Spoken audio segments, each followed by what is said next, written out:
지난 한 주일도 건강하게 보내셨습니까? 여러분의 건강을 책임집니다. TV닥터 인사이드의 곽동원입니다. 콩팥 혹은 신장은 우리 몸의 정수기 역할을 합니다. 이 정수기가 고장이 나면 우리 몸에 전체적으로 많은 영향을 미치게 되겠죠. 근데 불행하게도 우리나라 성인들 9명 중에 1명은 이미 콩팥 기능이 떨어져 있는 상태라고 합니다. 만약에 이 기능이 10% 이하로까지 떨어지게 되면 우리는 그때부터는 어떻게 해야 할까요?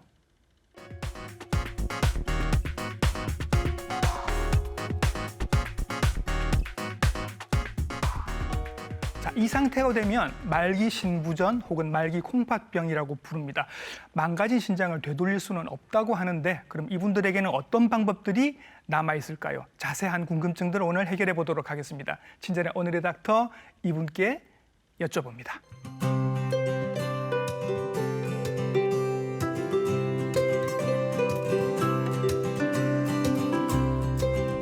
스튜디오에 모셨습니다. 신장내과 전문의 김서린 선생님이십니다. 선생님 안녕하십니까? 반갑습니다. 양산부산대학교병원 신장내과 김서린입니다. 네, 선생님을 모시고 오늘 만성 콩팥병 말기 신부전에 대해서 알아보도록 하겠습니다. 신부전이라는 말이 나옵니다, 선생님. 뭔가 잘 안 돌아가고 있는 것 같은 느낌이 드는데 이게 뭘 말하는 건가요? 네, 일단 신장이 일을 잘 못하는 상태를 신부전이라고 얘기하고 예. 저희가 콩팥병이라고 부릅니다. 예. 네, 그래서 신장은 우리 몸에서 요독을 걸러내고 수분을 조절하고 또 네. 전해질과 산염기를 조절하는 조절 기능 역할을 하고요. 예. 그리고 이제 혈압 조절이라든지 비타민 D나 아니면 이제 빈혈 같은 호르몬 장기 역할도 합니다. 그래서 네. 이 모든 역할이 제대로 안 되는 상태가 신부전이라고 할 수 있습니다. 예. 정수기 역할만 하고 있다고 생각을 했는데 생각보다 훨씬 더 다양한 역할들을 하고 있어서 네. 콩팥이 제 기능을 못하면 우리가 이 기능들을 대신할 수 있는 약들이 나중에 필요하기 때문에 이 얘기도 또 나중에 드리도록 하겠습니다. 만성 콩팥병, 말기 신부전이라고 불러야 되겠죠, 선생님? 말기 신부전, 이게 콩팥병이 여러 단계로 나눈다면서요? 네, 그래서 신장은 사구체 여과율이라고 하는 신장 기능을 나타내는 지표가 있습니다. 예. 그래서 이 지표는 우리 피검사에서 크레아티닌이라고 하는 수치를 가지고 계산해서 나오는 지표고 예. 정상적으로 피를 걸러내는 분당 속도가 90에서 120 정도를 정상 기준으로 했을 때 예. 이제 한 30부터 59 정도까지가 만성콩팥병 3단계 예. 그리고 15 정도까지가 4단계, 15 미만을 예. 5단계라고 하고 예. 이 5단계가 지속될 때 말기 신부전이라고 합니다. 단계를 나눈다라는 건 이 단계별로 치료가 달라진다는 얘기가 되겠죠. 네, 일단 단계별로 예후가 다르기 때문에 예, 예. 조금 더 검사를 자주 하고 예. 경과관찰을 잘 해야 되는 측면이 있고 예. 또 치료 방법도 조금씩은 차이가 있습니다. 예, 사구체 여과율이 좀 어려운 이름이긴 한데 요즘은 건강검진 받으시면 이 수치들이 나오기 때문에 네. 아마 일반인들도 많이 알고 계실 것 같습니다. 그러면 1단계부터 이렇게 5단계까지가 있는데요, 선생님.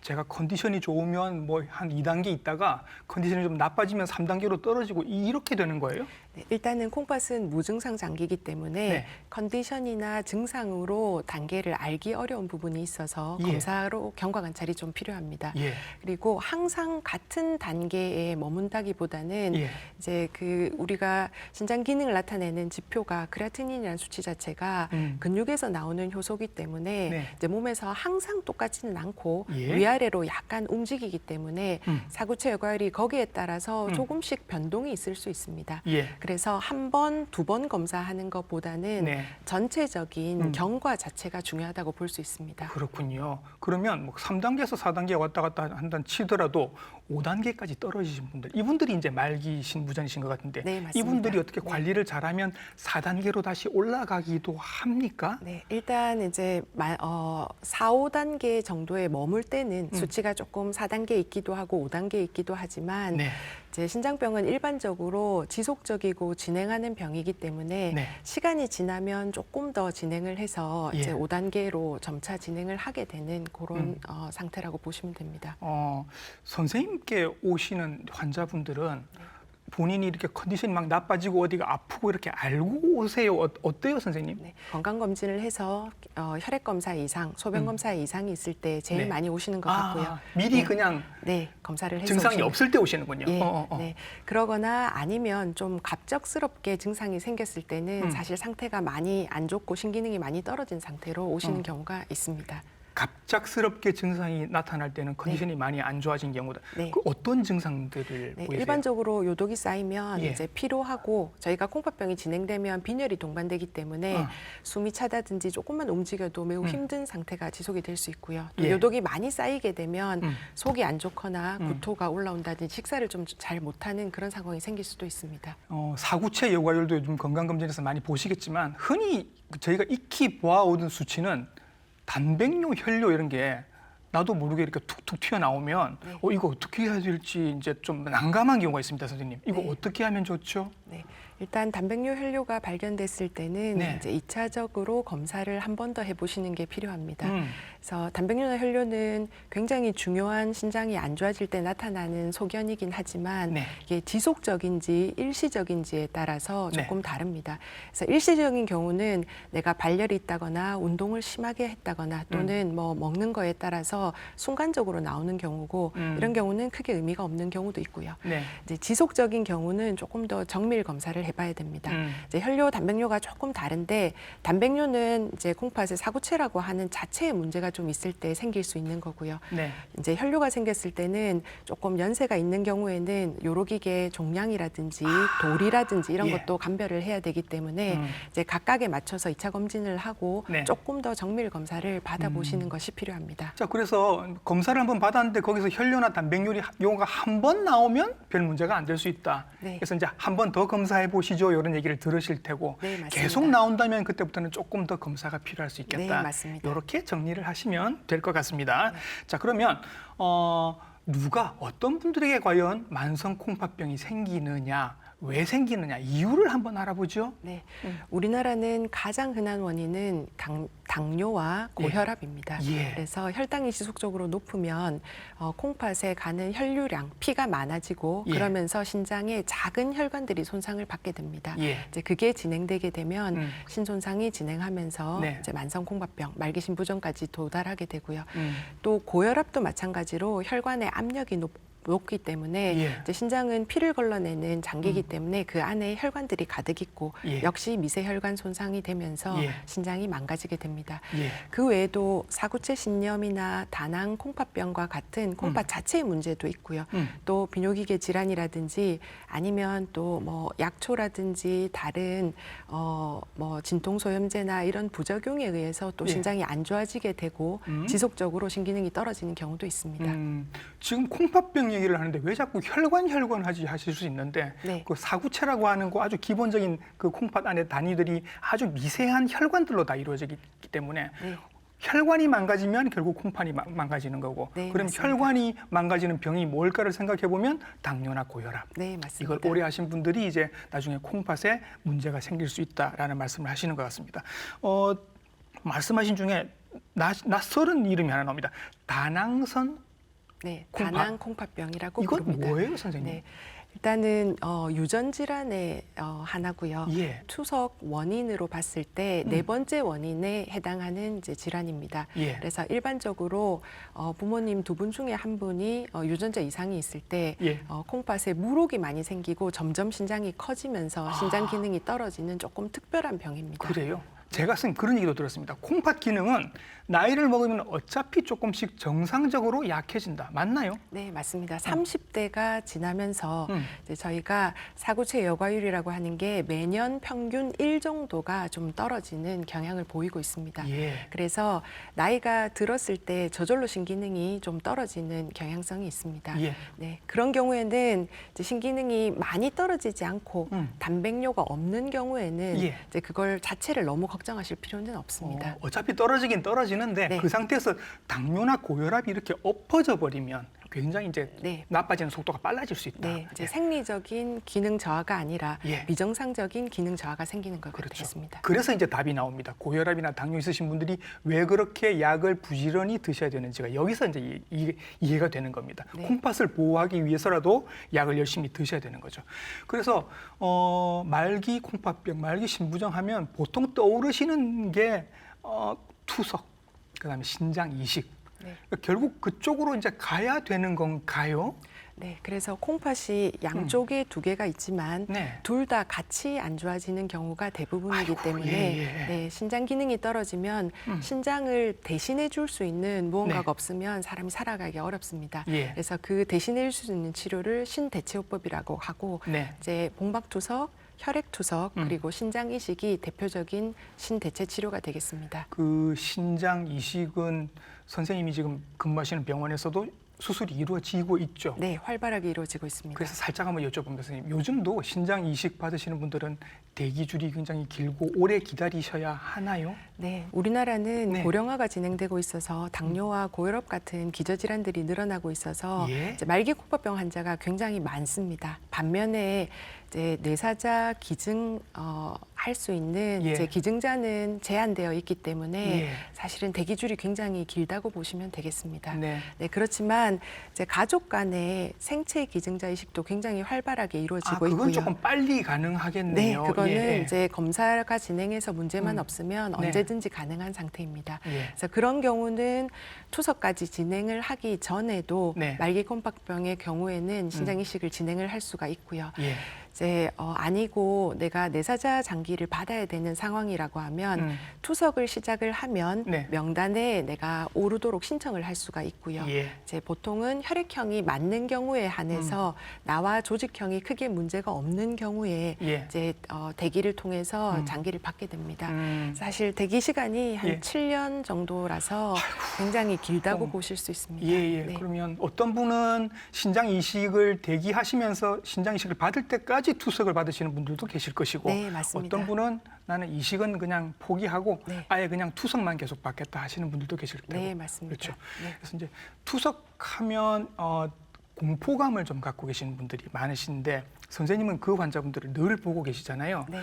그 얘기가 좀 필요할 것 같습니다. 투석 받으셔도 일상생활 잘 하시고 건강하게 생활하시는 분들이 굉장히 많다. 네. 그런 경우들이 많죠. 네, 많습니다. 네, 특히 복막 투석의 경우에는 뭐 학생분들이라든지 직장 생활도 이제 가능하기 때문에 네. 얼마든지 사회생활을 하면서 집에서 밤에 내가 투석을 하는 개념이 복막 투석이라고 보시면 될 것 같고요. 네. 그리고 혈액 투석의 경우에도 네. 투석실에 왔다 갔다 하는 시간이 네. 이제 일주일에 3번, 한 번에 4시간 정도 예. 반나절 소요가 되긴 하지만 네. 이제 그 시간 이외에는 또 정상 생활을 하시는 경우도 많습니다. 예. 그래서 그럼 그 회사 생활 같은 거 하시면서 네. 아니면 학교 다니는 분들도 뭐 계속 이렇게 투석 받으시면서 정상적으로 생활을 하실 수 있다는 거죠. 네, 그래서 복막 투석은 말씀드린 것처럼 이제 그게 좀 가능하고요. 예. 그리고 혈액 투석의 경우에는 사실 우리나라 직장이 자영업을 하시면 낮 시간에 시간을 마음대로 뺄 수 있으면 네. 낮에 혈액 투석 하시는 게 가능하고요. 예. 아니면 이제 부산 시내에는 또 야간 투석을 하는 병원들도 있습니다. 아. 그래서 네, 직장을 조금 빨리 끝내고 어. 한 5시 정도부터 해서 투석을 네. 시작해서 저녁에 투석을 받고 예. 귀가를 하시는 경우도 예. 있습니다. 그러면 뭐 아무도 모르고 내가 투석 받고 있다는 걸 네. 사람들은 모르겠네요. 그죠? 네, 그렇게 잘 지내시는 경우도 많아서 투석 자체에 너무 두려워하시거나 그렇죠. 거부감을 가지실 필요는 없을 것 같습니다. 저는 이거 알아보니까 뭐 투석 이야기를 이렇게 자, 선생님께서는 이제 투석 준비하셔야 될 것 같아요라는 얘기를 듣는 순간 이게 마치 암 선고 받는 것 같은 공포감을 느낀다고 하시는데 실제로 살아보면 그 정도는 아니다는 말씀을 지금. 네, 그렇죠. 맞습니다. 예, 네. 예, 예. 네, 그래서 장기가 부족해서 내 장기의 역할을 무언가가 대신 해주면서 내가 살아간다고 생각하시면 되겠습니다. 예. 자, 그래서 투석 얘기가 이미 나왔습니다. 혈액 투석과 복막 투석이 있다고 하셨어요. 하나하나 한번 특징을 알아볼까요, 선생님? 네. 혈액 투석은 콩팥이 피를 걸러내는 과정을 네. 기계가 대신 해주는 과정입니다. 병원에 가서 네. 이렇게 누워 계시면 이렇게 기계가 돌아가면서 하는 거, 맞습니다. 그렇죠? 네. 그래서 좀 빠른 속도로 피가 나와야 되기 때문에 네. 동정맥루라고 하는 혈관을 수술을 하거나 예. 인조혈관을 삽입하는 시술을 통해서 예. 그 혈관에서 혈액을 빼내서 예. 이제 4시간 정도 기계로 필터를 한 다음에 다시 예. 내 몸에 넣어주는 이제 예. 그런 과정이 혈액투석입니다. 보통은 이제 일주일에 3번 월수금 하시든지 네, 화목토 화목토 하시든지 하시든지. 네. 한 번 가시면 한 3시간 내지 4시간 정도 네, 투석을 하시고 맞습니다. 그 네. 이외 시간은 자유롭게 네. 정상인과 마찬가지로 네, 맞습니다. 심지어 이걸 이제 야간에 이걸 해버리면 낮에는 정상인과 똑같이 생활을 하실 수 있는 네. 그런 편리함이 생겼습니다. 살짝 궁금해지는 거 이런 거죠.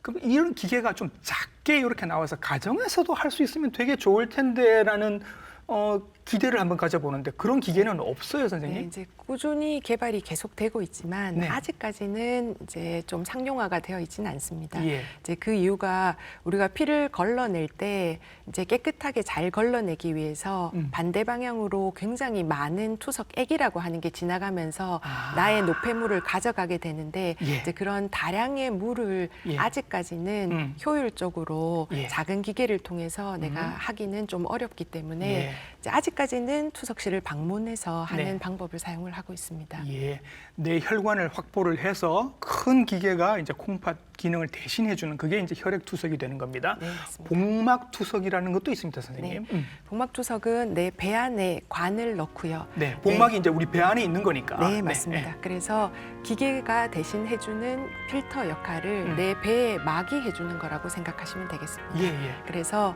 이제 매일매일 시행을 하기 때문에 예. 이제 집에서 내가 물을 넣었다가 뺐다가를 반복하면서 네. 이제 내 신장이 작용을 계속하고 있는 것처럼 네. 내 배의 막이 그 네. 역할을 대신한다고 보시면 되겠습니다. 뭔가 굉장히 전문적인 느낌이 드는데 이걸 그럼 환자분이 집에서 스스로 하시는 거예요? 네, 맞습니다. 아, 그게 가능해요? 네, 이제 일단 조작은 관을 연결만 하면 되기 때문에 이제 과정은 어렵지 않습니다. 예. 그런데 처음 익숙해지기 전까지 예. 무근적으로 조작하는 방법에 대해서 저희가 충분히 교육을 하고 네. 또 뭐 전화 상담을 통해서 문제가 있을 때 해결하는 방법들을 계속 상의를 하고요.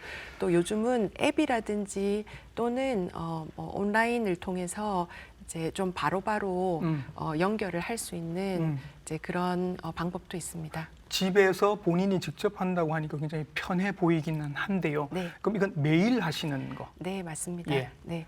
그래서 혈액투석이 장점은 일정하게 빠르고 효율적으로 걸러줄 수 있는 방법이긴 하지만 네.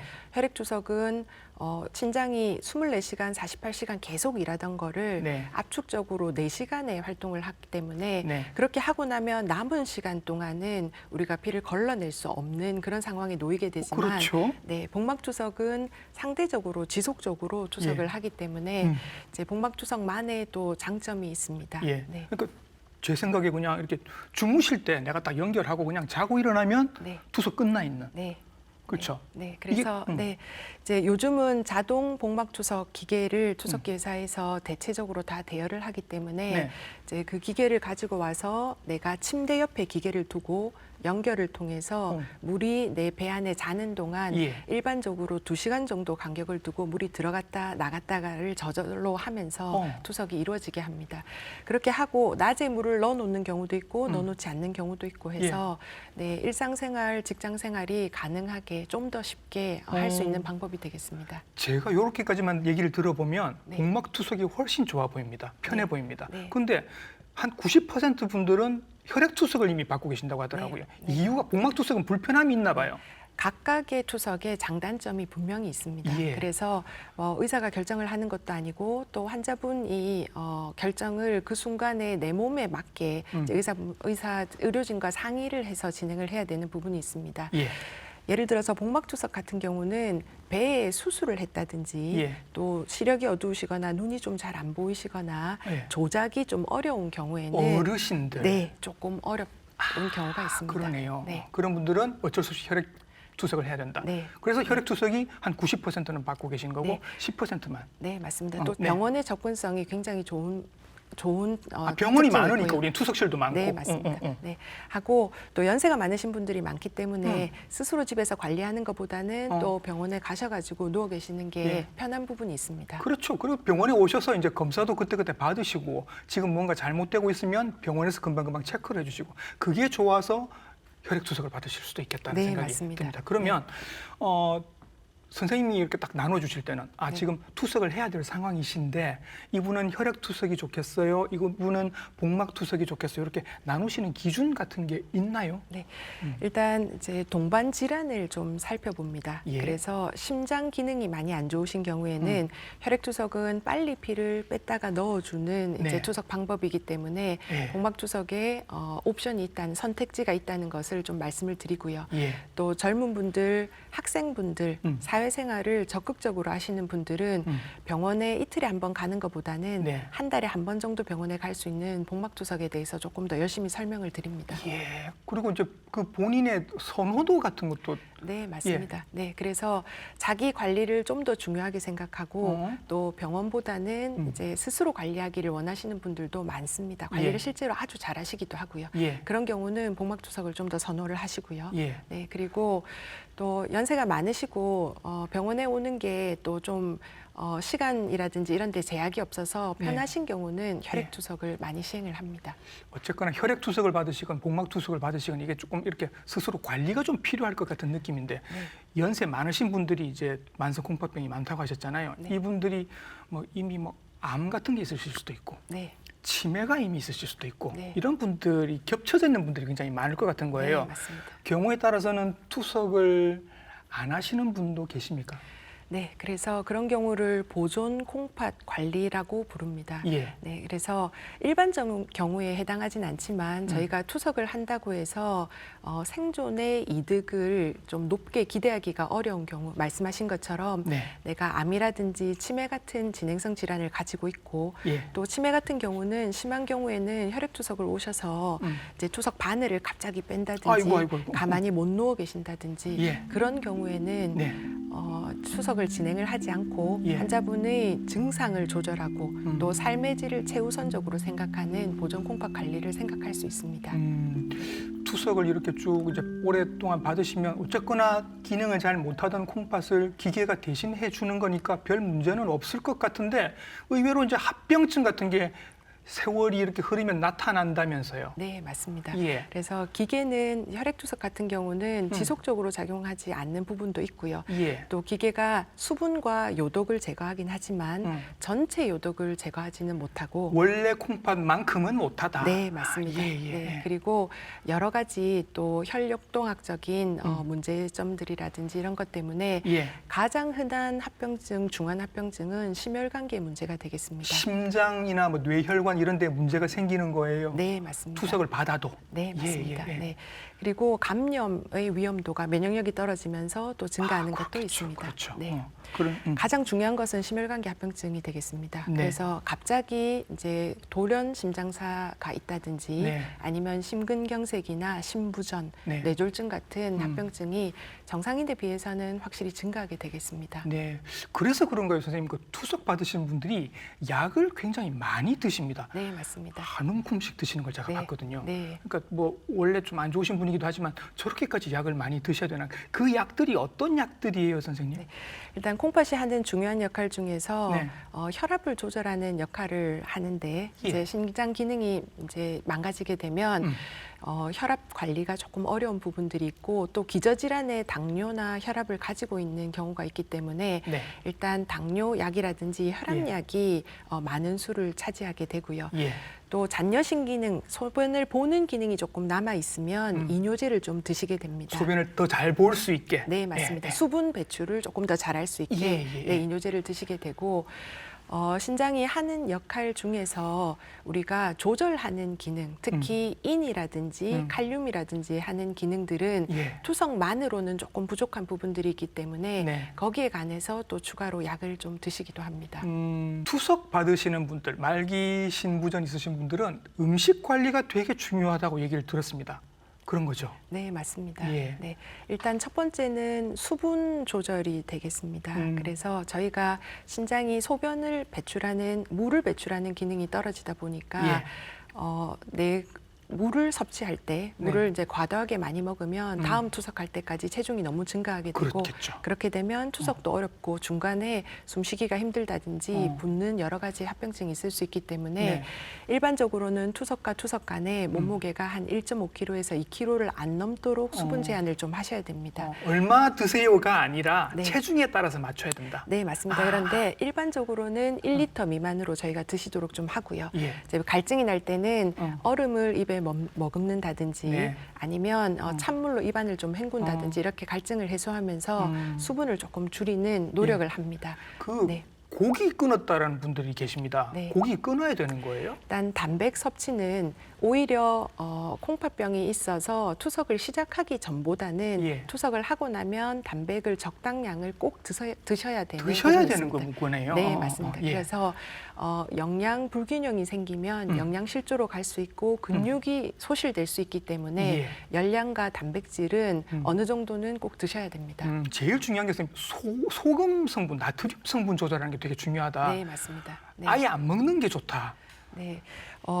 아예 안 먹을 수는 사실은 없고요. 예. 네. 그리고 실제로 우리 음식에도 나트륨이 포함이 되어 있습니다. 예. 네. 그래서 저희가 권장하고 있는 소금 양은 5g 정도, 네. 그리고 나트륨으로 치면 한 2g 정도가 되겠습니다. 그래서 실제로 이제 뭐 유튜브라든지 요즘은 또 학회 교육 동영상 같은 데 소금 섭취를 조금 줄일 수 있는 다양한 방법들을 예. 이제 식단 관리 측면에서 예. 많이 알려주고 있기 때문에 예. 그런 걸 참고를 하셔서 염분 섭취는 좀 줄여야 네, 수분 증가가 좀 예. 적고 네, 다른 합병증들도 적게 생기게 됩니다. 저는 이게 가장 힘들 거라고 생각합니다. 환자분들이 맞습니다. 입맛을 평생 길들여온 그 입맛을 맞습니다. 바꾸는 일이라. 네. 근데 그런 얘기 들리던데요, 선생님. 그 혀의 그 미뢰, 입맛을 느끼는 여기에 네. 그게 한 사이클이 3개월 정도 돼서 네. 싱겁게 3개월만 드시면 맞습니다. 그 다음에는 적응이 된다. 맞습니다. 맞나요, 이 얘기? 네네. 예. 그래서 조금씩 이제 처음에 염분을 제한하실 때는 점차적으로 적응하시도록 항상 말씀을 드립니다. 예. 아무래도 또 연세가 드시고 나면 네. 조금 더 이전보다는 좀 음식이 간간한 게 맛있는 느낌이 좀 드실 수가 있기 때문에 예. 한꺼번에 조절하시면 식사를 못하고 너무 힘들고 이제 또 가족분들도 여러 가지 제약을 받기 때문에 네. 점차적으로 적응해 나가면서 예. 염분 섭취를 줄이면 다들 잘 하고 계십니다. 콩팥 기능을 이제 그 대신 혈액 투석을 하든지 복막 투석을 이렇게 계속 해오고 있는데 그럼에도 불구하고 아까 가장 심각한 합병증은 심혈관 질환이 될 수 있다고 말씀하셨어요. 네, 맞습니다. 심장 혈관들이 위험할 수 있는 이유가 있어요, 선생님? 네, 그래서 대표적인 몇 가지 심혈관 질환에 대해서 말씀을 드리면 저희가 갑자기 심장이 멎는 돌연 심장사 같은 것들이 예. 이제 저희 투석 환자분들에게는 조금 증가하게 되는데 예. 이제 그런 경우는 투석 전후에 체액량이라든지 전해질 불균형이 심해진다든지 아니면 부정맥 같은 게 또 생긴다든지 이러면서 네. 이제 그런 일들이 생길 수가 있고요.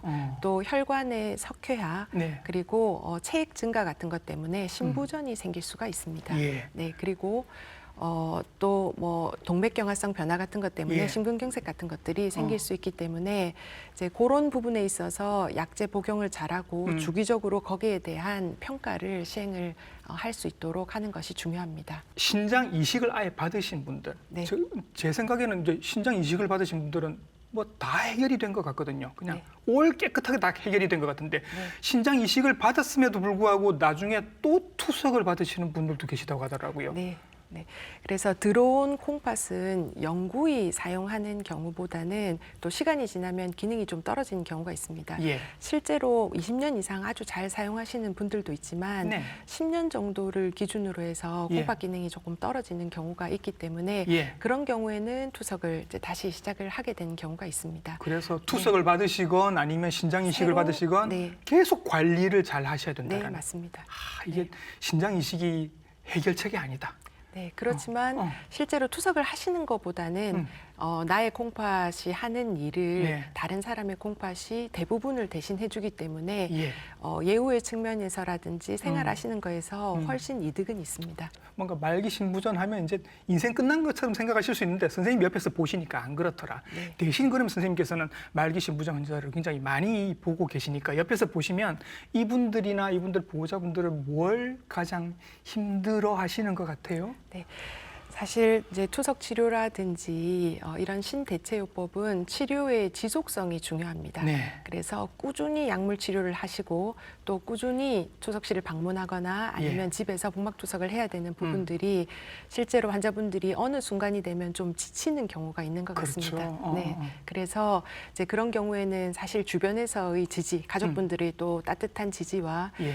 또 이제 병원의 의료진들과도 충분히 상담을 하실 수가 있을 것 같고요. 또 사회복지사라든지 영양사라든지 또 예. 심리상담 같은 거를 통해서 예. 좀 주변에서 적극적으로 좀 도와주시고 지지해 주시는 것이 중요할 것 같습니다. 예, 예. 지금 방송 보시는 분들 중에도 아마 투석을 준비하고 계신 분도 계실 것이고 투석 받고 계신 분들도 계실 것이고 그 가족분들도 계실 것 같습니다. 이분들에게 마지막 당부 말씀으로 마무리를 해볼게요. 네. 그래서 투석이라는 치료를 조금 더 긍정적으로 생각을 해주셨으면 좋겠습니다. 그래서 우리가 내가 장기가 일을 잘 못할 때 뭐 죽거나 상황이 안 좋아지는 것이 아니라 치료를 통해서 유지를 해 나갈 수 있는 것이 투석 치료이기 때문에 네. 이제 치료를 지속적으로 하고 또 약물 치료를 잘 하면서 평소에 생활 습관 관리를 조금 더 신경을 써주시는 게 필요하겠고요. 그리고 앞에서 말씀드린 것처럼 조금 더 긍정적으로 주변에서도 도와주시고 또 그런 마음가짐을 통해서 운동도 열심히 하시고 또 네. 휴식도 충분히 하시면서 지내시면 좋을 것 같습니다. 네. 그래서 신부전 치료라고 하는 것이 단순히 생명만 연장하는 것이 아니라 예. 환자의 존엄한 삶을 저희가 도와주고 지속할 수 있게 해주는 치료라고 예. 보시면 될 것 같습니다.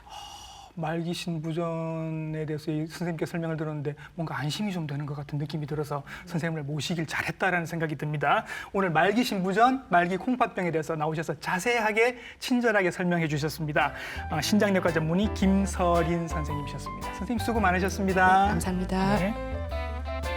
자, 기나긴 싸움이 될 것 같습니다. 혼자 버티기는 좀 어려울 것 같고요. 주변에서 많은 지지와 응원을 해주시면 좋을 것 같습니다. TV닥터 인사이드 다음 주에 좋은 정보로 인사드릴게요. 감사합니다.